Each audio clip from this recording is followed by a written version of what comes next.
The rain fell incessantly that October night, drawing winding rivers through the fogged-up windows of Allison's car. She drove slowly along the deserted road, her headlights barely illuminating the contours of the forest that stretched out on both sides. The sound of the rain hitting the roof of the car was a constant muffler, as if the world outside was trying to swallow up any trace of life. The voice of the GPS sounded mechanical and disinterested, guiding her along paths that seemed increasingly remote, further away from everything she knew. Allison was there for a reason. Her passion for writing, for discovering forgotten mysteries, had led her to that dark and empty road. Documenting the interior of the famous Archangel House, an abandoned mansion shrouded in legend and tragedy, was the kind of story she was looking for. But as the car moved away from the last light of the city, a feeling of unease began to take hold of her. The road was getting more winding, the headlights reflecting only the emptiness of the surrounding vegetation. The city was behind, and ahead, only the unknown. "It's just an old house, nothing special," she muttered to herself, trying to stifle the nervousness that was throbbing in her mind. She tried to convince herself that the stories about Archangel House were nothing more than superstitions, exaggerations of the old generations. After all, she was an experienced journalist, used to uncovering the secrets of history. But something about Archangel House gave her the creeps. Maybe it was the stories of mysterious disappearances, or the many times locals swore they heard screams echoing from the house on stormy nights, stories told in low voices, as if the wind could carry their words to the wrong ears. Gradually, the trees became denser, and the road became narrower, as if the place itself was trying to swallow her. When the rusty iron gates appeared in front of her, marking the entrance to the property, Allison felt a tightness in her chest. She parked the car with a soft rumble and, without hesitation, hurried out, covering her head with her coat. The wind, stronger here, made the trees dance in a strange way, and a shiver ran down her spine. The flashlight in her hand trembled, reflecting a dim light over the mud-covered path to the main entrance of the house. The tall, twisted trees formed grotesque shadows on the wet ground, as if they were watching her movements. The sound of the wind whistled through the branches, whispering words that Allison could not understand. When she finally reached the front door, she realized the weight of the situation. The house was there, rising like a sleeping giant before her. Its broken windows seemed like empty, watchful eyes, watching her silently, as if they knew exactly who she was and what she had come to do.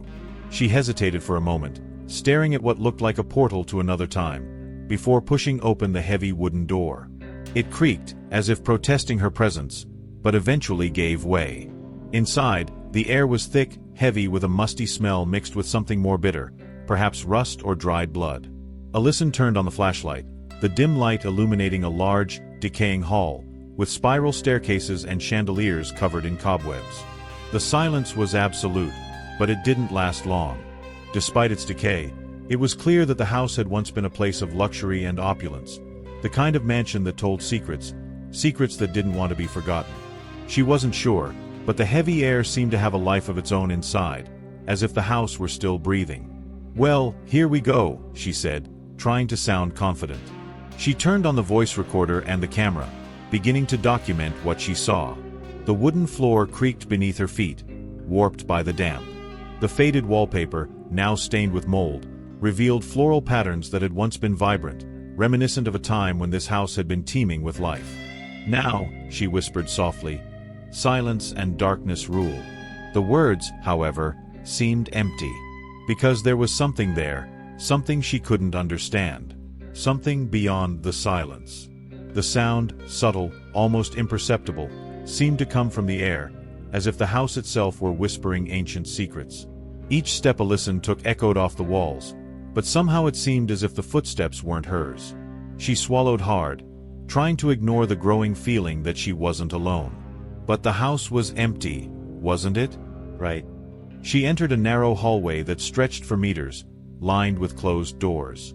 She decided to explore the rooms one by one, hoping to find something that would explain the legends. The first room was a library. The shelves were covered in dust, but they still housed old books, whose covers were cracked by time and humidity. As she ran her fingers over one of the volumes, a dry thud echoed through the room. Something had fallen to the floor. Allison turned quickly, but there was nothing there except the book she had dropped. Her heart raced. There was no wind to knock anything over. She looked around, but the library was silent, in its decay, as if time had stopped there. Still, the feeling of being watched persisted. An uncomfortable sensation, a pressure in the air. She shook her head, trying to dispel the thoughts, and went to the next room. It was a dining room. The long oak table was covered by a dingy sheet.